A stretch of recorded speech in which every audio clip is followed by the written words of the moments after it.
Père comme personne. Une série de Nina Hanberg. Épisode 5. Amour perdu. Ça ressemble à un film français. Le repas de Noël est terminé, les invités sont partis. La mère et la fille sont dans la cuisine. Elles ont un peu bu. La fille va enfin confronter sa mère à leur histoire. Elle va poser les questions qui la hantent depuis sa plus tendre enfance et qu'elle sait maintenant formuler. La mère alors avouera tout. Ce sera dur, mais à la fin ce sera beau. Pourquoi tu ne m'as jamais dit que papa était un trafiquant de drogue ? Je ne pouvais pas, ma chérie. Tu comprends, c'était impossible. Tu étais toute gamine. Ma chérie. Mais évidemment, ça ne s'est pas passé comme dans ma tête. Quand je lui ai dit que j'avais rencontré d'anciens amis de père, ma mère a plutôt réagi comme ça. Mais c'est génial, raconte. Alors je lui raconte. Pour la drogue, la prison. Que je pense qu'il devait tout juste en sortir quand elle l'a rencontré. À la façon dont elle m'écoute, je me rends compte que contrairement à ce dont j'étais persuadée, elle ne savait rien. Elle encaisse les coups, étonnamment paisible. Comme si tout ça n'était qu'une fiction parmi d'autres possibles. T'as un enregistreur avec toi ?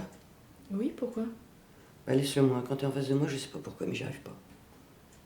Alors je suis partie en lui laissant de quoi enregistrer sa version de l'histoire.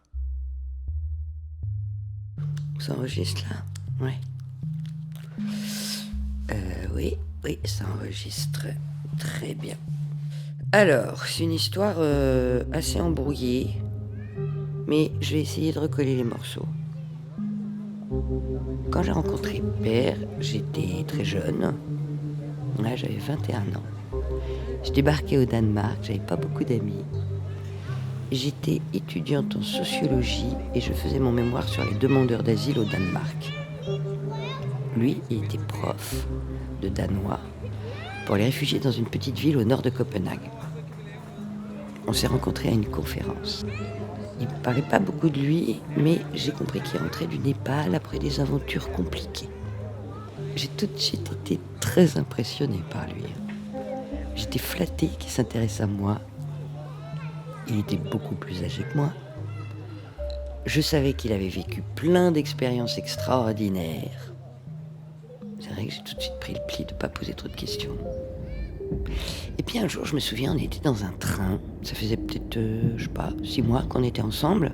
J'avais très envie de tomber enceinte. Et je lui ai demandé s'il avait jamais eu envie d'avoir un enfant. Il avait 36 ou 37 ans à l'époque. Et là, il m'a répondu « J'ai déjà un enfant. » Et c'est tout. En y repensant, je me dis que ça aurait dû déclencher une foule de questions. Mais non. En fait, je voulais à tout prix avoir un enfant avec lui. Il y avait que ça qui comptait. C'était un peu irrationnel, hein, un peu dingue. Comme une sorte de vocation, cet amour pour ton père. Il n'y avait pas une journée sans crise de jalousie ou des grosses colères. Il faisait tout pour que je le quitte tant qu'il en était encore temps. Alors là, rien à faire, hein, je m'accrochais. Et quand t'avais 6 mois, on est partis tous les 3 avec notre camion Volkswagen à Hambourg pour voir le frère de Père, Jörn, et Karine, sa femme.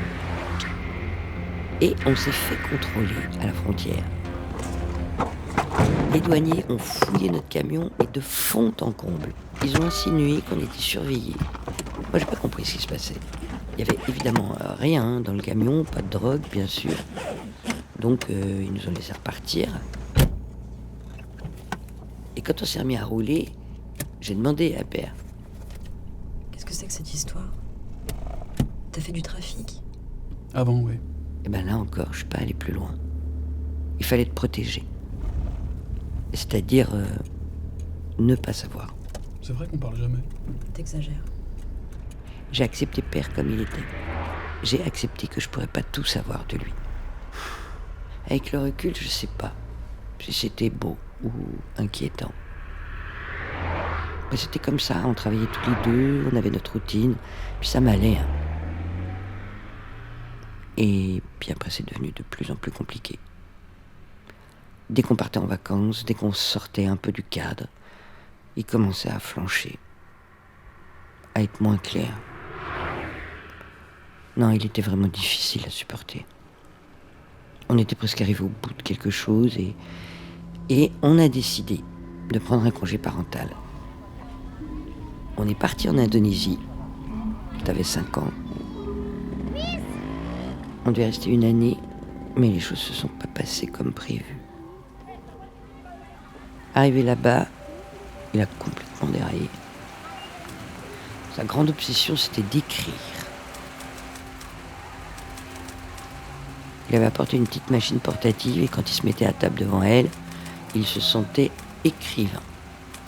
Il voulait être au calme, mais c'était pas possible, toi t'étais là, fallait s'occuper de toi. Mais il reste d'ailleurs certains de ses poèmes dans les cartons dans lesquels t'as trouvé les photos. Nina a 5 ans et elle vit au bord de la falaise, au bord du village, au bord de la rizière,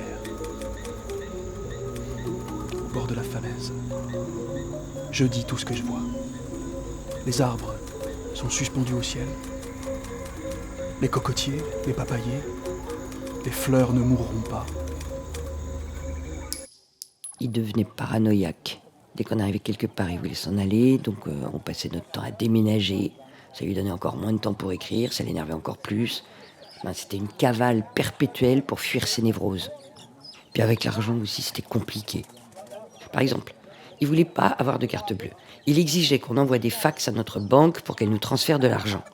Je peux te dire, moi, que je l'ai gardée, ma carte bleue. La carte bleue. Ah oui, non, mais c'était vraiment une cavale. On se trimballait en Indonésie avec 9 bagages. Évidemment, on ne pouvait pas tous les porter. C'était comme s'il traînait ses valises, mais littéralement. Et puis il s'est mis à boire beaucoup. Il n'était plus clair du tout. Nina a 6 ans et elle vit, assise avec son père et sa mère. C'est un petit déjeuner sur la terrasse. Nina a 6 ans. Elle n'entend pas la tempête, seulement les oiseaux, les cigales, les canards et le croquant du fruit. Bali, Lombok, puis les îles Sulawesi. Bon, c'était magnifique. Mais en même temps, je me demandais un peu ce que je faisais là. Et en novembre 1994, ouais, c'est ça. Ouais, c'était en novembre 1994. On fêtait tes 6 ans. Et j'avais parcouru la ville pour te trouver des éclairs au chocolat. On est arrivé à Singapour. La vie était très chère là-bas. Alors, on vivait dans un petit hôtel, dans une tour tenue par un Chinois. Mais ça, je crois que tu t'en souviens. Ouais, je m'en souviens. Je me souviens d'une salle de bain toute carrelée, avec un vivarium et un immense serpent à l'intérieur. Le gérant de l'hôtel lui donne un poulet entier. Le serpent ouvre grand la bouche et le mange lentement. La nuit, des récits effrayants. J'entends les cris des victimes. Ils remplissent tout l'espace.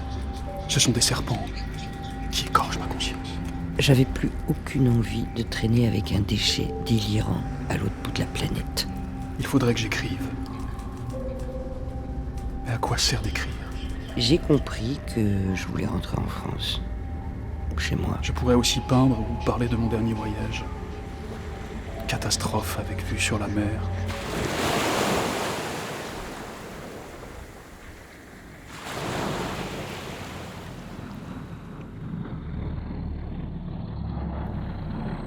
Bon, la suite, tu la connais. J'ai demandé à ce qu'on se fasse rapatrier. Et à Paris, à l'aéroport, une ambulance nous attendait. Je t'ai laissé chez grand-mère et grand-père. Et j'ai ramené père au Danemark. J'ai dit qu'il fallait qu'il se soigne. Qu'on se reverrait le mois suivant. Une pièce couverte de tapis. Sombre. Une mythe s'envole. Elle meurt contre l'ampoule solitaire.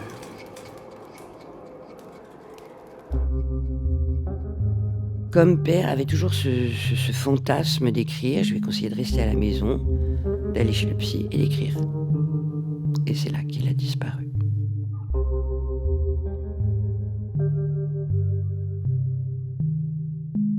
Quand je suis retournée là-bas pour vider la maison après sa disparition, j'ai retrouvé tout un tas de cartons remplis de manuscrits. Il aurait voulu raconter toute sa vie des années 70 et en faire un best-seller. Bon, ça a été un échec. Il n'a pas réussi à se faire publier. Faut dire que c'était assez mauvais. Il faudrait écrire. J'ai pris ce que j'ai pu.